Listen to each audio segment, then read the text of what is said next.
समाचार न्यूज। साथियों नमस्कार, मैं सूरज कुमार, आप देख रहे हैं जिला टॉप न्यूज।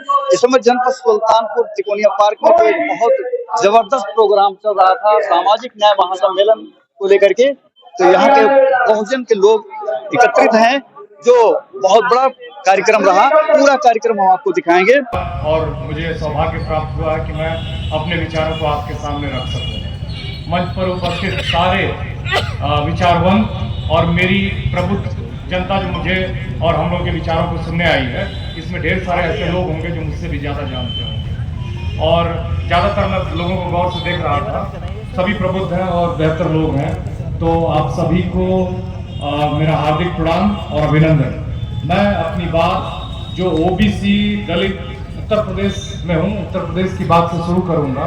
उत्तर प्रदेश एक ऐसा राज्य है जहाँ असमानता भारत में सबसे ज़्यादा है। जब ये मैं कह रहा हूँ तो आपको लगेगा कि मैं कोई ख्याली और बनाई हुई बातें कह रहा हूँ, ऐसा एकदम नहीं है।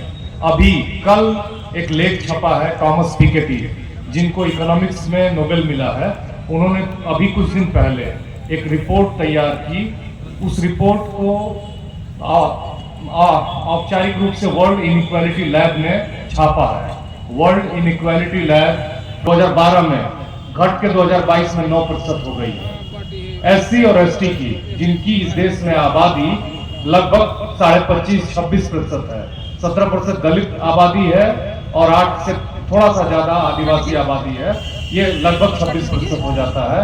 उनका भारत के रिसोर्सेज में 2012 में, रिसोर्सेज का मतलब कि धन, उस धन को कौन ओन करता है, कौन उसका मालिक है, उसमें उनकी हिस्सेदारी जो है वो 1.8% थी।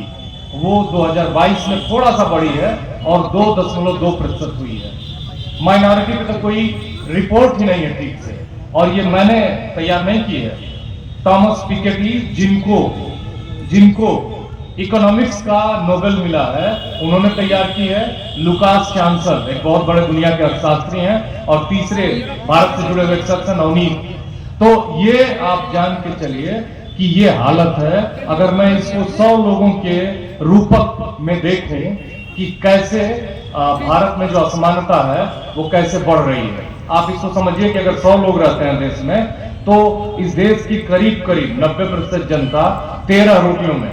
और बताती है, रिपोर्ट बोलती है कि एससी, एसटी और माइनॉरिटी और ओबीसी, माइनॉरिटी मैंने जो बहुसंख्यक माइनॉरिटी है इस देश में वो मुसलमान है, इन तीनों की का भारत के धन में केवल 13% हिस्सेदारी है। 13।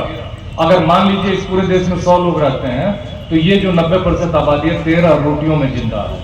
और जो 10 लोग धनी लोग हैं इस देश के, वो 90 माने 87 रोटियों में, 87 रोटियां उनके पास है। 10 87 खा रहे हैं, और आप समझिए कि 13 लोग कितने कम रिसोर्सेज में जिंदा है। आपके पास कुछ है ही नहीं।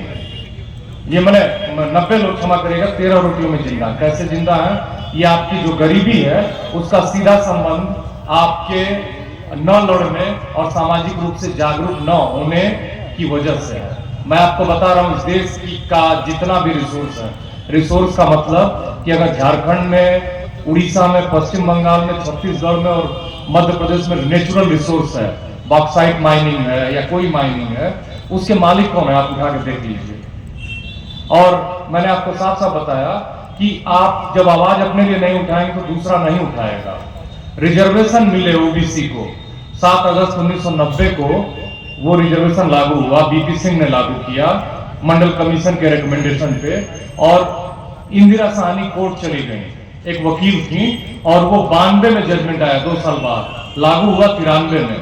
और आपको जान के आश्चर्य होगा कि जो केंद्र सरकार की नौकरियां हैं उसमें जो ओबीसी का कहते हैं ना कि यहाँ 27% रिजर्वेशन मिला है ओबीसी को, लेकिन मैं आपको बता दूं कि ओबीसी का जो 27% का रिजर्वेशन है उसमें ग्रुप 1 में उनका जो रिप्रेजेंटेशन है, भारत सरकार कह रही है, मैं नहीं कह रहा हूं, आप चेक कर लीजिए। आजकल टेक्नोलॉजी सबके हाथों में है और वो बहुत डेमोक्रेटिक है।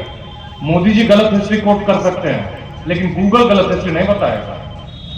होगा कि क्रीमी लेयर का कॉन्सेप्ट में मामला यहां फंस जाता है कि जो कमा सकता है, जो पढ़ा सकता है बच्चे को दिल्ली भेज के, इलाहाबाद भेज के, वो क्रीमी लेयर में आता है। जो नहीं पढ़ा सकता है वो दिल्ली भेज नहीं सकता है। तो ये तबका आपको लगता होगा ओबीसी, आपको एक्चुअली उनके अंदर एक सेंसिटाइजेशन का प्रभाव बहुत है धर्म का। उनके अंदर ये लगता है कि हम नीची जातियों से हम हायरार्की में ऊपर हैं। बाबा साहब ने ये जो वर्ण और जाति की व्यवस्था है उसको चौमंजिला इमारत कहा। उन्होंने कहा कि जाति जो है ना इतनी अमानवीय व्यवस्था है कि वो आपको, अगर आप नीचे हैं, 4 चौमंजिला इमारत उन्होंने कहा जो भारत की वर्ण व्यवस्था है उसके लिए उन्होंने कहा ब्राह्मण, क्षत्रिय, वैश्य, शूद्र हैं और बहुत अच्छा सोचते हैं तो आप ब्राह्मण नहीं हो पाएंगे, और आप ओबीसी में बहुत अच्छा सोचते हैं तो भी आप नीचे नहीं जा पाएंगे। इस जाति का सबसे की बड़ी विकृति जो है वही है कि ये ग्रेडेड इनइक्वालिटी है।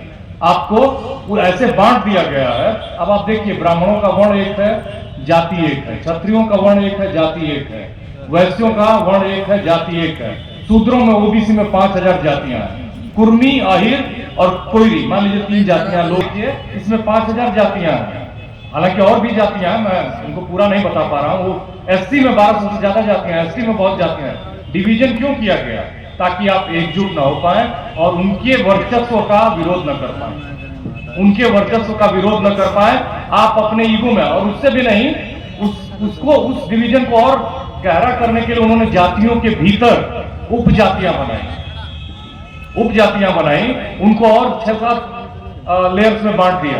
अब उसमें इतना ईगो भर दिया कि आप इनसे श्रेष्ठ हो, आप उनसे श्रेष्ठ हो। उसी श्रेष्ठता में ओबीसी उसी श्रेष्ठता को ढो के मर रहा है। और बहुत सारे लोग ये कहते हैं कि दलित समाज जो है इससे बहुत निकल गया। ऐसा नहीं है। उत्तर प्रदेश में यह आंकड़ा है, उत्तर प्रदेश में 2,06,000-7,000 के करीब लोग केवल बुद्धिस्ट हैं, दलित लोग। मैं उसको 5 लाख भी मान लेता हूं। उन 5 लाख लोगों से पूरा एसटी समाज रिप्रेजेंट नहीं होता है। वो भी धर्म के संस्कृताइजेशन, माने संस्कृतिकरण एक ऐसा टूल है ना, बीजेपी का जो हिंदुत्व का टूल है उसी पे वो ऑपरेट कर रही है। उसने आपके दिमाग को हाईजैक कर लिया है। धर्म ये बताने वाले बहुत कम लोग थे। महात्मा फुले से शुरू हुआ, उसके बाद साहू जी महाराज, फिर उसके बाद justice party, E V Ramasamy Periyar, उसके बाद बाबा साहब भीमराव अंबेडकर और उसके बाद कांसीराम। उसके बाद संस्कृति पे किसी ने ईमानदारी से काम नहीं किया है। और सबसे दुख की बात यह है कि कांसीराम जी की पार्टी ने जिस आंदोलन, सांस्कृतिक आंदोलन की शुरुआत की थी, उसी आंदोलन को उसी पार्टी ने खत्म कर दिया। कुछ लोगों को बुरा लग सकता है, लेकिन बुरा लगने के लिए मैं यहाँ बोलने नहीं आया। इसलिए क्योंकि वो जो आंदोलन था बौद्धिक और सांस्कृतिक, वो बहुत महत्वपूर्ण आंदोलन था। और आरएसएस के नकली सांस्कृतिक आंदोलन को आप एक असली सांस्कृतिक आंदोलन से ही खत्म कर सकते हैं, काट सकते हैं, याद रखिएगा। और वो आंदोलन शुरू किया था बहुत पहले, जब बाबा साहब को बुलाया लाहौर में जाति पाति तोड़क मंडल में। और किसने बुलाया था? अब आप सोचिए, ओबीसी के जो लोग थे वो बहुत सतर्क थे। ऐसी बात नहीं कि संत राम बीए ने बुलाया। उन्होंने उस जमाने में बीए किया था और टाइटल लिखते थे, जैसे लोग पीएचडी लिखते हैं ना, डॉक्टर फलाने, वैसे वो लिखते थे संत राम बीए। वो कुम्हार जाति के थे। वो उन्होंने बुलाया था, बाबा साहब ने वो लेख लिख के पहले ही भेजा, क्योंकि वो ट्रेंड थे, बहुत ही औपचारिक व्यक्ति थे बाबा साहब भीमराव अंबेडकर, और बहुत ही बड़े बुद्धिजीवी थे। पहले दलित थे जो मुंबई यूनिवर्सिटी से ग्रेजुएट थे। उसके बाद उन्होंने कोलंबिया यूनिवर्सिटी से और लंदन स्कूल ऑफ इकोनॉमिक्स से पढ़ाई की। कुछ लोग कहते हैं कि महानायक थे। महानायक से भी बढ़ के वो देवता थे नहीं हैं। वो 24 घंटे आपको प्रेरित करते हैं।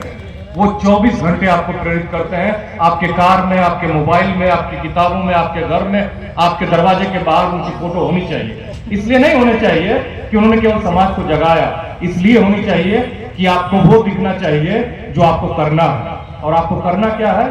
जो लोग वंचितों की सत्ता पर अवैध ढंग से बैठे हुए हैं उनको हटाना है। और उनको हटाने के लिए केवल और केवल एक प्रेरणा, आपको कई लोगों को नहीं साधना है, आपको कई लोगों को नहीं साधना है, केवल एक प्रेरणा है, बाबा साहब भीमराव अंबेडकर। ओबीसी के लोगों को खास करके, वो किसी जाति के आइकन नहीं है, वो पूरी दुनिया के आइकन है, पूरी दुनिया के आइकन है।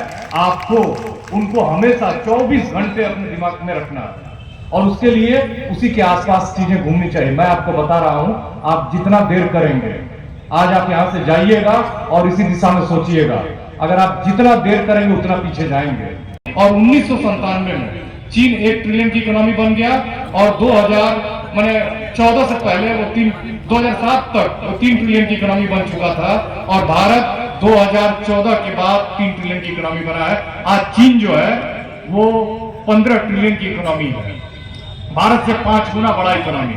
तो हमको किसने पीछे, कौन पीछे ले गया? आर्थिक स्तर पर हमको पीछे ले गया है ये जो धर्म की पॉलिटिक्स है, ये जो डिवीजन की पॉलिटिक्स है, ये जो लोगों के उत्पीड़न की पॉलिटिक्स है। इससे अगर हमको बाहर निकलना है तो हमें प्रगति की बात करनी होगी, एकता की बात करनी होगी और वंचितों के अधिकार की बात करनी होगी। और अधिकार सुनिश्चित होंगे आंदोलन से, वैचारिक खेती से, ना कि विनाश की खेती से या फिर विभेद की खेती से या फिर बोगस धर्म की खेती से। हिंदुत्व हिंदू श्रेष्ठता की बात करता है, जबकि हमारा हिंदू धर्म वो सबको ऐसे मिले एक साथ शामिल करने की बात करता है, प्रेम की बात करता है। हमको आगे बढ़ना है तो कबीर के मूल्यों पर आगे बढ़ना होगा, ना कि बोगस सावरकर के मूल्यों पर और इनकी विचारधारा पर। ध्यान रखिएगा, ये एक नकली विचारधारा पर ईमानदारी से काम कर रहे हैं और हम लोग एक मानवीय विचारधारा पर आधे मन से, पूरे मन से काम करना होगा, ईमानदारी से आगे बढ़ना होगा। ये तो